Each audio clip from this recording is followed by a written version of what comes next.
تو اللہ نے ہمیں حکم دیا کہ اللہ سے ڈرو. مطلب کیا ہے؟ اللہ کی نافرمانی سے ڈرو.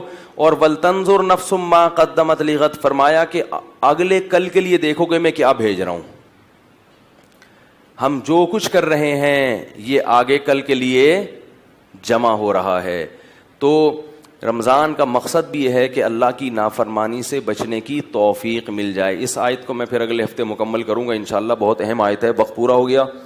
تو اللہ سے ڈرنے کا مطلب سمجھ میں آ گیا ہے بھائی؟ اللہ سے ڈرنے کا مطلب سمجھ میں آ گیا کہ نہیں آ گیا؟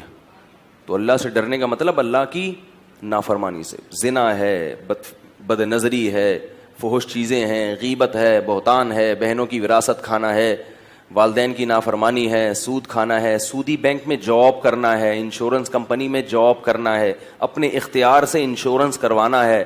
یہ سب چیزیں اسلام میں حرام ہے. داڑھی کاٹنا ہے, نماز جان کر قضا کرنا, خواتین کا آئی بروز بنانا, نبی نے لعنت فرمائی ہے آئی بروز بنانے والی عورت پر.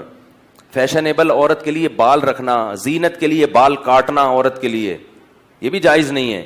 بے پردہ گھومنا عورت کا, یہ بھی جائز. بولو بھائی. سالیوں سے گپے مارنا, معذرت کے ساتھ, آپ کی گھر کی, آپ کی صرف بیوی ہے, بیوی کی بہن وہ کسی اور کی امانت ہے, سمجھ رہے ہو؟ سلام کیا, وعلیکم السلام, بس اتنا کافی ہے. فری ہو گئے, ہاں وہی, یہ نہیں چلے گا بھائی. سمجھ میں نہیں آ رہا یار؟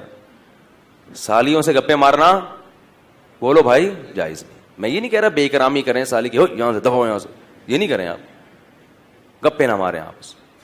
آنکھ مٹکے کرنا, لڑکیوں سے فون پہ گپے مارنا, فیس بک سے لڑکیوں سے دوستیاں کرنا, یہ سب بول دو نا حرام ہے, بولیں حرام ہے. تو اللہ کہہ رہے ہیں اللہ سے ڈرو.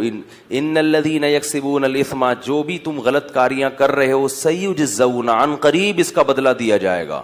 انسان کو اللہ ایسے نہیں کہ کھلا پلا کے چھوڑ دیا, سموسے بھی کھاؤ, پکوڑے بھی کھاؤ, خربوزے بھی کھاؤ, ایسے نعمتیں کھاؤ اور جو مرضی کرو, کچھ بھی نہیں ہوگا. نا نا نا نا نا, یہ سب نعمتیں اللہ مٹی سے بنا رہے ہیں. خربوزہ بھی مٹی سے, آم بھی مٹی سے, تربوز بھی مٹی سے, اپنی قدرت کے کرشمے دکھا رہا ہے تاکہ یہ نعمتیں کھا کے اس کا شکر ادا کرو اور اس کی نافرمانی کرتے ہوئے حیا کرو, شرم کرو. اگر نہیں کی تو پھر اس کا حساب و کتاب تمہیں دینا پڑے گا.